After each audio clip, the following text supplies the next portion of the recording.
பூஜ்யாய Sri ராகவேந்திராய சத்யதர்ம ரதாயச பஜதாம் கல்பவருட்சாய நமதாம் காமதேனவே. Sri Raghavendra YouTube channel நேயர்களுக்கு சைதை ராஜாவின் அன்பான வணக்கங்கள். நாம் இப்பொழுது இந்த எபிசோடில் வார ராசி பலன்களை சொல்ல இருக்கிறோம். பிப்ரவரி 5 முதல் பிப்ரவரி 11 வரைக்கும் உள்ளடக்கிய நாட்களுக்கு கிரகங்கள் எப்பேற்பட்ட பலன்களை வழங்கப் போகிறது என்பதை ஒவ்வொரு ராசியாக பார்க்கலாம் வாங்க. 9/2/2024 சர்வ அமாவாசை வருகிறது. இதுவரைக்கும் எங்கள் சேனலை பார்த்து கொண்டிருக்கும் அன்பர்கள், சப்ஸ்கிரைப் செய்யாதவர்கள் சப்ஸ்கிரைப் செய்து கொள்ளும்படி கேட்டுக்கொள்கிறோம். ரைட் சைடில் சப்ஸ்கிரைப் இருக்கும், பெல் பட்டன் இருக்கும், ரெண்டுத்தையும் ப்ரெஸ் பண்ணிங்கன்னா அடுத்த நொடியே எங்களுடைய வீடியோ உங்களை நோக்கி வர துவங்கிவிடும். வாங்க ராசிக்குள் செல்லலாம். மகர ராசி காலபுருஷனுக்கு 10வது ராசி. சனி பகவான் ஆட்சி பெறும் வீடு. இப்பொழுது சனி பகவான் கும்பத்தில் ஆட்சி பீடத்தில் இருக்கிறார். இந்த மகர ராசியை பொறுத்தவரையிலும் 4ஆம் இடத்துல குரு பகவான் இருக்கார். ராசியில் 4க்குடைய செவ்வாய் அமர்ந்திருக்கிறார். உங்களை பொறுத்தவரையிலையும் இந்த வாரம் எப்படி இருக்க போகுது, இந்த ராசிக்கு கிரகங்கள் எப்பேற்பட்ட பலன்களை வழங்கப் போகிறது அப்படின்னு பார்த்தீங்கன்னா ரொம்ப நல்லாவே இருக்கும். அதுக்கு முதல் காரணம் என்ன அப்படின்னா, 3ஆம் இடத்துல ராகு பகவான் இருக்கிறார். ரொம்ப அற்புதமான ஒரு நிலை. எந்த ஒரு முயற்சி எடுத்தாலும் அது சக்ஸஸ் ஆகும். ராஜயோகத்தை தருவார். இந்த 3ஆம் இடத்துல ராகு இருக்கு, கொடுத்து வைக்கணுங்க எந்த ஒரு விஷயத்தில். இதில் பார்த்திங்கன்னா உத்திராடம் 2, 3, 4 பாதங்கள், திருவோணம், அவிட்ட நட்சத்திரம் 1, 2 பாதங்கள் உள்ளடக்கியது இந்த மகர ராசி. இந்த ராசிக்கு இந்த 3ஆம் இடத்துல ராகு வந்ததாலேயே ராகு இருக்கிற வரைக்கும் யோகமான காலங்கள் மகர ராசிக்கு. ரொம்ப எதையும் சாதிக்கக்கூடிய ஒரு வல்லமையை நீங்கள் கண்டிப்பாக பெற்றுவிடுவீர்கள். வெளிநாடு போகணும்னு நினச்சா கண்டிப்பாக அதற்கான ஆயத்தப்படுவீர்கள், கண்டிப்பாக போவீங்க. 2ஆம் இடத்துல சனி பகவான் இருக்கிறார். பொருளாதாரத்தில் நல்ல ஒரு பணப்புழக்கம் இருக்கும், நல்ல பண வரவு இருக்கும், கொடுக்கல் வாங்கல் செய்யலாம், எந்த ஒரு குறையும் கிடையாது. ஆனால் 7.5 சனி நடக்கிறதால கொஞ்சம் எச்சரிக்கையாக இருந்து கொள்ள வேண்டும். 4ஆம் இடத்துல குரு பகவான் இருக்கிறார். சொத்து பத்துக்கள் விற்பது வாங்குவது தொடர்பில் இருக்கும் அன்பர்களுக்கு நல்லதே நடக்கக்கூடிய ஒரு சூழல். அது மாத்திருஸ்தானம் இல்லையா, தாய் வழி சொந்தங்களால் அனுகூலம். கல்வி பயிலும் மாணவ செல்வங்கள் ரொம்ப நல்லா படிக்கக்கூடிய ஒரு காலகட்டம். 5ஆம் இடத்து அதிபதி 5க்கும் 10க்கும் உடைய சுக்கிர பகவான் 12ஆம் இடத்தில் குரு பார்வையில் இருக்கிறார். பிள்ளைகளுக்கு சுப செலவுகள் நடக்கும். பிள்ளைகளை கல்விக்காக நீங்கள் வெளிநாடு அனுப்பலாம், அது ஒரு சுப செலவு. பிள்ளைகளுக்கு திருமண செலவு, மற்றபடி பிள்ளைகளுக்குன்னு சில நிறைய சடங்கு சம்பிரதாயங்கள் இருக்கும். ஒரு சிலர் பூணூல் வைபவம், சிலருக்கு பெண்களாக இருந்தால் சீமந்தம், இப்படி ஒரு வீட்டில் ஒரு சுப நிகழ்ச்சிகள் நடத்துவதற்கான ஒரு அமைப்பு இருக்குங்க.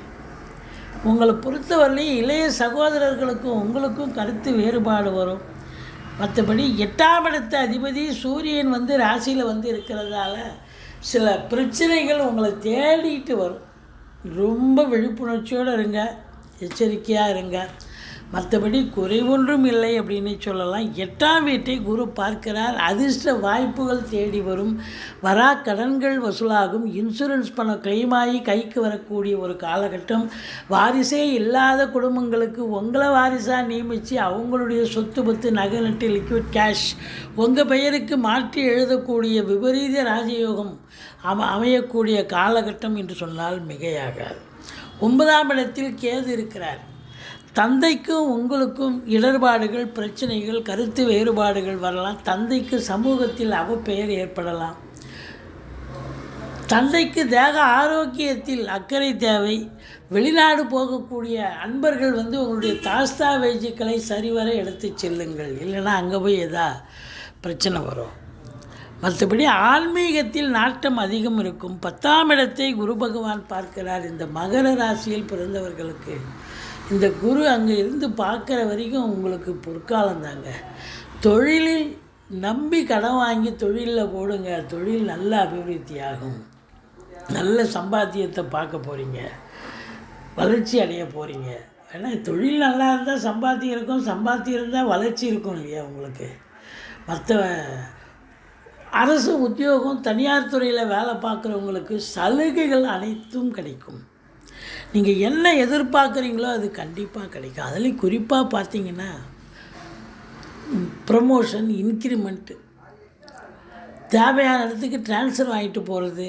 நிர்வாகத்தில் இது வரைக்கும் உங்களை யாரும் சீண்டி இருக்க மாட்டாங்க, யாரும் சட்டை பண்ணியிருக்க மாட்டாங்க. ஆனால் இப்போ பார்த்தா உங்களை கொண்டாடுவாங்க, உங்களுடைய திறமையை கொண்டாடுவார்கள். உங்களை திறமையால் உங்களை மதிக்கக்கூடிய ஒரு அமைப்பு விடும். காலம் கிரகங்கள் கையில் இருக்குது, கிரகங்கள் படித்தான் நடக்கிறது. அப்போது நல்லது, அருமையான காலகட்டம் என்று சொன்னால் மிகையாகாது. பட்டங்கள் பதவிகள் தேடி வரக்கூடிய ஒரு காலகட்டம். உங்களை பொறுத்தவரையிலையும் 11ஆம் இடத்தை சனி பார்ப்பதால் மூத்த சகோதரத்துக்கும் உங்களுக்கும் கருத்து வேறுபாடு வரும் ஒழிய மற்றபடி எந்த குறையும் கிடையாது. 12ஆம் இடம் சுக்கிரன் அமர்ந்து குரு பார்வையில் இருக்கிறார். பெண்களால் செலவினங்கள் ஏற்படும். அதே நேரத்தில் பார்த்திங்கன்னா பெண்களால் நல்ல ஒரு வருமானமும் இருக்கும். செலவினங்கள் அவங்க என்ன வீட்டுக்கு உண்டான விலையுயர்ந்த பொருட்களை வாங்கி மகிழ போகிறாங்க. மற்றபடி என்ன, நகை நட்டு வாங்குவாங்க, துணிமணிகள் வாங்குவாங்க, வீட்டுக்கு தேவையான விலையுயர்ந்த பொருட்களை வாங்குவாங்க. மற்றபடி செவ்வாய் ராசியில் 4க்குடையவன் உச்சமடைஞ்சு 4 பார்க்குறார் அப்படின்னா சொத்துவத்தில் இன்வெஸ்ட் பண்ணக்கூடிய ஒரு காலகட்டம், சுப செலவுகள் அதிகரிக்கக்கூடிய காலகட்டம். சொத்துவத்தில் இன்வெஸ்ட் பண்ணுவீங்க. ஏதோ ஒரு இடமோ பூமியோ ஃப்ளாட்டோ வீடோ ஒரு உங்கள் பேரில் பதிவு ரிஜிஸ்டர் பண்ணுறதுக்கான ஒரு அமைப்பு. இது அற்புதமான ஒரு காலகட்டம், எதையும் சாதிக்கக்கூடிய ஒரு காலகட்டம். 7 சனி நடந்த போதிலும் சூரியன் புதன் சேர்க்கை, புதாதித்ய யோகம், கல்வி நிறுவனங்கள், கல்விக்கூடங்கள் எல்லோருக்கும் அற்புதமான காலகட்டம். நல்ல பேரு புகழ் கிடைக்கும். சின்ன லேத் ஃபேக்ட்ரிலேருந்து பெரிய கம்பெனி வரைக்கும் அதில் பணியாற்றக்கூடிய பணியாளர்களுக்கு உயர்வான ஒரு வாரம் அப்படின்னு சொல்லலாம். நல்ல சம்பாத்தியம், சந்தோஷம். ஒரு சிலருக்கு பதவி உயர்வு இதெல்லாம் கண்டிப்பாக கிடைக்கும். மொத்தத்தில் பார்க்கும் பொழுது இந்த கடகராசி, மகர ராசியில் பிறந்த அன்பர்களுக்கு அற்புதமான ஒரு வாரமாக இது விளங்கப் போகிறது. நீங்கள் பிள்ளையாரை வழிபாடு செய்யுங்கள், ஈஸ்வரனை போற்றுங்கள். வாழ்க்கை வளமோடும் நலமோடும் அமையப்போகிறது. எங்களுடைய வீடியோ பிடிச்சிருந்தால் லைக் பண்ணுங்கள், ஷேர் பண்ணுங்கள், சப்ஸ்கிரைப் பண்ணுங்கள். மறக்காமல் சப்ஸ்கிரைப் பண்ணுங்கள். நன்றி. வாழ்க வளமுடன்.